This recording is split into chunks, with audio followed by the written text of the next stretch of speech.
슈퍼마리오 시리즈는 쿠파에게 잡혀간 공주를 구하기 위한 마리오의 여정을 담은 게임입니다. 이 게임이 얼마나 유명한지 게임을 한 번도 해보지 않은 사람도 마리오라는 캐릭터는 알고 있을 정도죠. 1985년 처음 출시했을 때부터 현재까지 약 40년 동안 무려 3억 장 가까이 팔리며 세계에서 가장 많이 팔린 게임으로 기네스북에도 등재되어 있는데요. 슈퍼마리오 시리즈가 이 정도로 전 세계 사람들의 사랑을 받아온 것은 마리오라는 캐릭터의 매력과 게임의 본질인 재미를 추구했다는 점에 있습니다. 1980년대 미국 게임 시장에 진출하려 했던 닌텐도는 미국인들에게 친숙한 뽀빠이 캐릭터를 자신들의 게임에 사용하려 했지만 판권 구매에 실패했습니다. 어쩔 수 없이 닌텐도는 새로운 캐릭터를 만들어야 했고 그 역할은 미야모토 시게루라는 신입사원이 맡게 되었는데요. 당시 열악했던 도트 그래픽 기술로 최대한 개성 있는 캐릭터를 만들어야 하는 어려운 작업이었죠. 미야모토 시게루가 생각한 방법은 최대한 단순하게 포인트를 주는 것이었습니다. 그래서 모자와 코 수염으로 포인트를 주고 코를 일부러 크게 표현해 코 수염을 돋보이게 했죠. 또한 움직임이 눈에 잘 띄도록 하기 위해 빨간 셔츠와 파란 멜빵 바지를 입혔습니다. 캐릭터를 일부러 뚱뚱하게 한 것도 유명한데요. 미야모토 시게루는 훗날 인터뷰에서 뚱뚱하고 못생긴 남자가 공주를 구하고 영웅이 되는 로망을 표현하고 싶었다고 말했습니다. 그가 얼마나 순수한 마음으로 접근했는지 알 수 있는 대목이죠. 하지만 완성된 캐릭터의 모습을 본 닌텐도 직원들은 대부분 실망했다고 합니다. 배 나오고 뚱뚱한 캐릭터를 누가 좋아하겠냐는 불만이 여기저기서 터져나왔죠. 미야모토 시게루조차도 예상과 다른 반응에 상당히 당황스러워했고 이름조차 지어주지 못했습니다. 닌텐도 내부에서는 그저 점프맨이라고만 불렸죠. 하지만 당시 닌텐도 미국 지사장은 그래도 이름은 있어야 마케팅에 도움이 될 것이라 생각했고 마리오라고 이름을 붙였습니다. 재밌는 사실은 마리오가 실존 인물의 이름이라는 건데요. 바로 닌텐도 미국 지사가 있던 건물의 주인 마리오 시갈입니다. 그가 임대료를 받기 위해 닌텐도 사무실을 방문했을 때 직원들은 그의 콧수염과 통통한 체형을 보고 점프맨을 떠올렸고 그의 이름을 따 마리오라는 이름을 붙인 것이죠. 훗날 세계에서 가장 인기 있는 캐릭터이자 닌텐도의 마스코트 마리오가 탄생하는 순간이었습니다. 그렇게 1985년 쿠파에게 잡혀간 공주를 구하기 위한 마리오의 여정을 담은 게임 슈퍼마리오 브라더스가 출시되자 게임 역사를 다시 썼다고 해도 과언이 아닐 정도로 선풍적인 인기를 끌었습니다. 가장 놀란 것은 마리오를 만든 미야모토 시게루 본인이었는데요.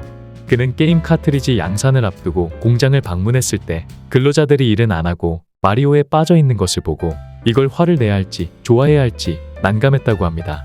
이후 닌텐도는 일본과 미국은 물론이고 전 세계 게임 시장을 휘어잡으며 게임 제국이 되었고 그 중심에는 마리오가 있었죠.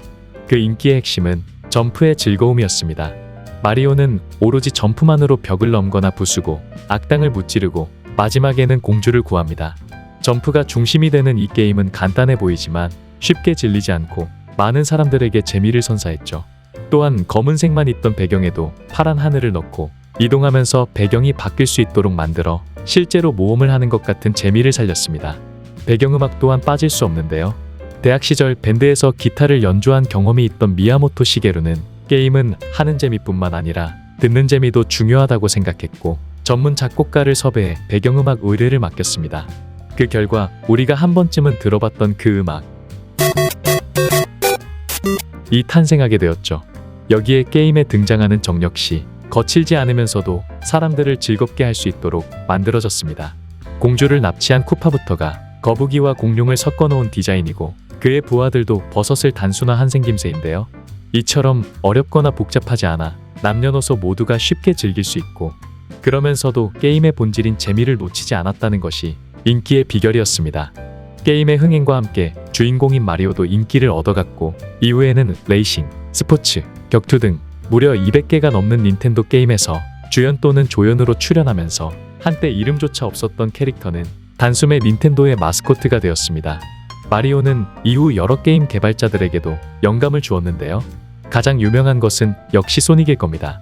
소닉은 마리오를 따라잡기 위해 세가라는 게임사에서 만든 캐릭터로 마리오와 정반대의 컨셉을 갖고 있는데요. 둥글둥글한 외모에 점프를 강조한 마리오와 달리 소닉은 뾰족뾰족한 외모에 스피드를 강조해 1990년대에 마리오와 라이벌 관계를 만들기도 했습니다. 현재 슈퍼마리오 시리즈의 역사는 무려 40년이 다 되어가지만 여전히 전 세계 사람들로부터 많은 사랑을 받고 있습니다. 마리오를 만든 미야모토 시게루 또한 현재 70이 넘는 나이에도 여전히 닌텐도에서 현역으로 활동하고 있고, 특히 이번에 출시된 신작 슈퍼마리오 브라더스 원더의 검수를 맡기도 했는데요. 이번 시리즈도 마찬가지로 재미는 물론이고 개성 있는 풍경과 훌륭한 음악으로 게이머들에게 즐거움을 주고 있습니다. 또한 늘 쿠파에게 납치당했던 피치 공주가 이번에는 플레이어블 캐릭터로 등장하는 것이 눈에 띄는데요. 게임이란 과연 무엇일까요? 여기에 대해서는 여러 의견들이 있지만 그 본질은 뭐니뭐니 해도 재미라고 생각합니다. 게임기를 샀기 때문에 마리오를 하는 것이 아니라 마리오를 하고 싶어 게임기를 사게 하는 것. 그것이 마리오가 처음 나온 지 40년이 지났더라도 아직까지 전 세계 사람들로부터 많은 사랑을 받고 있는 이유가 아닐까 합니다. 여러분들도 마리오와 함께 새로운 재미를 느껴보는 것 어떠신가요? IT의 스토리를 더하다. 지금까지 IT 드림이었습니다. 감사합니다.